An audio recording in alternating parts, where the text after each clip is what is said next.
sabia que um clássico da literatura brasileira, que já virou até tema de escola de samba, nasceu nas páginas do Estadão? Ou ainda que o autor escreveu o livro enquanto supervisionava as obras de uma ponte? Vem com a gente entender como todos esses elementos se conectam e resultam naquele que é considerado o primeiro livro-reportagem do Brasil, Os Sertões. Publicado no começo do século XX, o clássico de Euclides da Cunha narra os acontecimentos da Guerra de Canudos, levante liderado por Antônio Conselheiro no interior da Bahia entre 1896 e 1897. O livro imortalizou frases como "o sertanejo é, antes de tudo, um forte". Esse trecho, como tantos outros, não nasceu ali nas páginas do livro. Correspondente enviado pelo Estado de São Paulo para Canudos, o escritor fez o primeiro esboço da frase em uma reportagem. O homem do sertão tem, como é de prever, uma capacidade de resistência prodigiosa e uma organização potente que impressiona. Dificilmente se encontra um espécimen igual de robustez soberana e energia indômita. 3 meses após o fim da guerra, na primeira página do Estado, o escritor deu o primeiro spoiler do que se tornaria, 4 anos depois, Os Sertões. Primeiro a gente precisa entender essa ligação de Euclides com o jornal mesmo, Estado de São Paulo, né? O Euclides da Cunha tinha acabado de acontecer um episódio, né?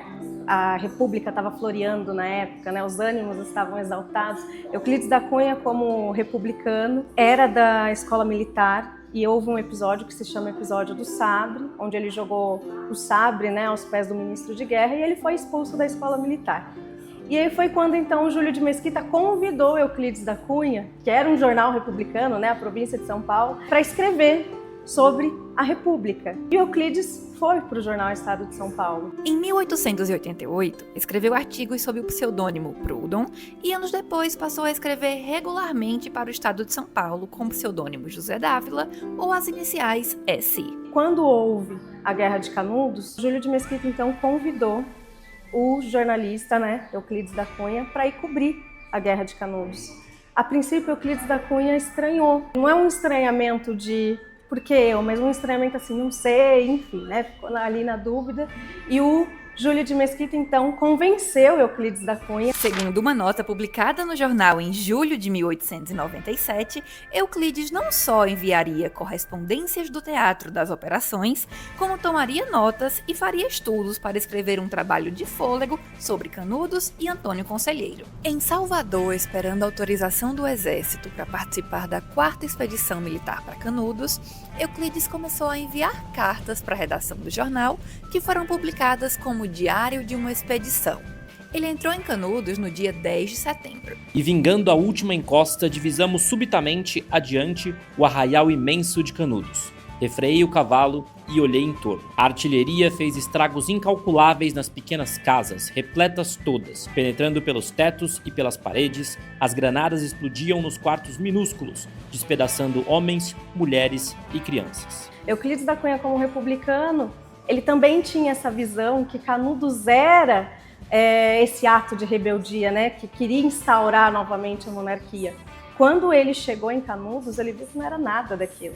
Ele viu que, na realidade, o que as pessoas precisavam ali era de dignidade, era uma questão social. Esse momento entre República e Guerra de Canudos foi um momento que Euclides repensou, de fato, tudo aquilo que ele defendia. Ele chegou lá e ele viu que era um povo sofrido, um povo que queria, na realidade, dignidade de vida, né? E que o restante do Brasil não conhecia. Ele demonstrou, de fato, na realidade, a formação do nosso povo. Para continuar essa história, a gente vai até São José do Rio Pardo, cidade que fica a mais ou menos 150 quilômetros da capital paulista. Além de militar reformado e de escritor, Euclides da Cunha também era engenheiro. Sim, e foi por isso que ele veio parar aqui em São José do Rio Pardo. Funcionário da Superintendência de Obras do Estado de São Paulo, ele foi encarregado de supervisionar a reconstrução dessa ponte que está atrás de mim, que é a ponte metálica. O que aconteceu? Essa estrutura da ponte que vocês estão vendo aqui atrás de mim já tinha sido montada em um outro local aqui do Rio, vocês vão ver aí nas imagens, mas desabou 50 dias depois da inauguração. Então a missão de Euclides da Cunha era vir para cá e supervisionar essa reconstrução. Ele tinha recém-voltado de Canudos e descobriu pelo jornal que a ponte havia desabado. Ele veio para cá com essa missão e hoje a ponte, que vocês podem ver está aqui em pleno funcionamento, é chamada de Ponte Euclides da Cunha. Aqui era o escritório de Euclides da Cunha. Quando as obras da ponte foram concluídas, Euclides da Cunha pediu que fosse feita uma limpeza aqui no local, no canteiro de obras, mas que fosse preservado um item. Essa cabana aqui de zinco e de sarrafo, onde ele supervisionava a ponte e ali nas horas vagas escrevia Os Sertões. Foi aqui nessa casa, na rua Marechal Floriano Peixoto, que Euclides da Cunha viveu com a sua família durante os 3 anos em que ele esteve aqui em São José do Rio Pardo. A casa foi transformada num espaço cultural em 1946, a Casa Euclidiana. O espaço é aberto para visitação e guarda documentos originais históricos, como cadernos de anotações e cartas de Euclides da Cunha.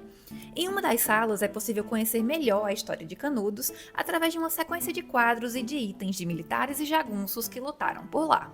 Esse aqui é um exemplar original de Os Sertões, publicado em 1902, ou seja, é realmente um pedaço da história aqui nas minhas mãos. Foi exatamente nessa mesinha, sentado nesse banquinho, que Euclides da Cunha escreveu Os Sertões, uma obra literária importantíssima para contar a história do Brasil.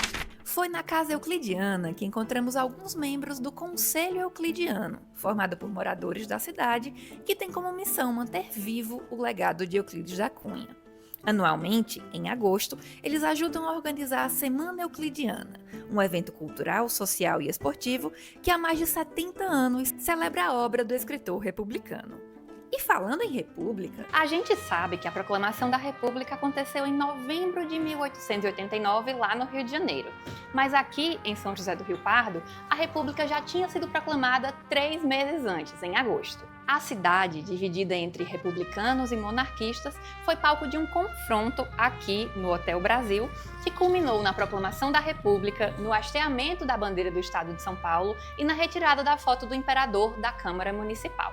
O acontecimento ficou conhecido como episódio republicano. Os revoltosos, no dia seguinte, foram presos e a monarquia restaurada. Teve-se a ideia de, em toda a Semana Euclidiana, comemorar o 11 de agosto. Como o Hotel Brasil foi o local do motim, então, numa das janelas onde os republicanos se posicionaram na época, um orador na janela falando sobre Euclides, sobre o euclidianismo de Euclides, sobre o republicanismo de Euclides, o ideal republicano da cidade, os estudantes na rua e na calçada posicionados com bandeiras, a banda de música tocando. Esse é o famoso episódio republicano. De volta a São Paulo, fomos até o acervo do Estadão para procurar registros do nosso colega ilustre. Isso é legal também, ó, gente, que a gente fala, o mundo era analógico, não tinha Photoshop, né? Então aqui o crop era aqui, você tinha que marcar o que queria sair no recorte no jornal. Isso aqui também é legal, porque o pessoal passava esse branquinho em volta, porque era quando ia fazer aquele texto, sabe, correndo em volta da imagem. Encontramos por lá os exemplares originais das publicações sobre a Guerra de Canudos, responsável pelo aumento da tiragem do jornal, que saltou de 10 mil para 18 mil por causa da demanda pelas notícias vindas da Bahia. O caso dos Sertões é bastante sui generis, porque houve muitas outras reportagens sobre a Guerra de Canudos que se transformaram em livros também, e todas desapareceram, ninguém lê mais, não desperta um interesse. Só Os Sertões é que se transformou num clássico da literatura. E você já vê que a distância que vai de um texto jornalístico para uma obra de arte é um abismo. Quer dizer, o Euclides levou 5 anos escrevendo Os Sertões, de modo que eu vejo na reportagem o embrião dos Sertões. Quer saber mais sobre os 150 anos do jornal e ter acesso a reportagens exclusivas? Assine o Estadão em ofertas.estadão.com.br.